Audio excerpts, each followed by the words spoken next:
সড়কে গাছ ফেলে ডাকাতির এই ঘটনা চলতি মাসের ৯ নভেম্বরের। নওগাঁর পোরশার আড্ডা সারাইগাছি সড়কের বেজোড়া মোড়ে অস্ত্রের মুখে যাত্রীদের থেকে সর্বস্ব লুটে নেয় ডাকাত দল।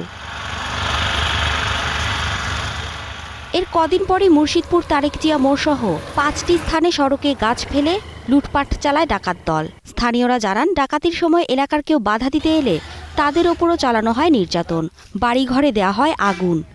কারো কাছে রাইফেল আছে হয়তোবা, আমরাকে সরাসরি ধরে বলছে যে আমরা ডাকাত, তোমাদের কাছে যা যা আছে দিয়ে দাও আমরাকে, আর নাহলে তোমরাকে আমরা গুলি করে দেবো। এ ধরনের অস্ত্রের মুখে জিম্মি করে আমাদের কাছ থেকে সব কিছু নিয়েছে, এমনকি আমাদের পোশাক ব্যতীত যা ছিল সব নিয়েছে। গলার মধ্যে হাইসা ধরছে, হাইসা ধরে কান খামচি দিয়ে কানের গহনা ছিঁড়ে লাগছে। আমি কাছে দিচ্ছি, আপনারা কান ছিঁড়েন না, আমি লিজে ইচ্ছে আমি খসে যাচ্ছি, কারণ আমি লিজে ইচ্ছে কানের গহনা খসিয়ে দিচ্ছি। প্রতি রাত্রে 2 থেকে 3 বার করে ডাকাতি হয়, প্রতিনিয়ত হয়, প্রতিদিন হয়, এমন একটা দিন বাদ নেই। সারাইগাছিতে না কুশেপাড়া পর্যন্ত এই পর্যন্ত এই রোডটা প্রত্যেকদিনই ডাকাতি আছে। তারা রাস্তা লুট করছিল, আমরা চেঁচামেচি শোনার পরে বাড়াইছিলাম।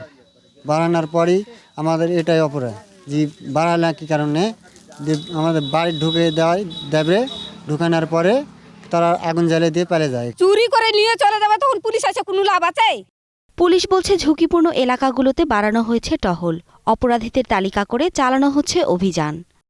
মানে পাবলিকের অপিনিয়নের ভিত্তিতে কিছু কার্যক্রম আমরা গ্রহণ করছি।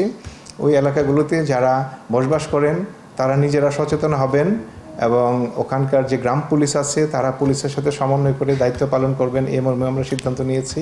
কোনো ধরনের অনাকাঙ্ক্ষিত ঘটনা যেন না ঘটে, সেটা বিশেষ করে পোরশা, সাপাহার, নিয়ামতপুরের জন্য ওই এলাকাটাকে আমরা অধিকতর জনবল দিয়ে আগামী সময়টাতে আমাদের নিরাপত্তা কর্মসূচি আরও জোরদার করব।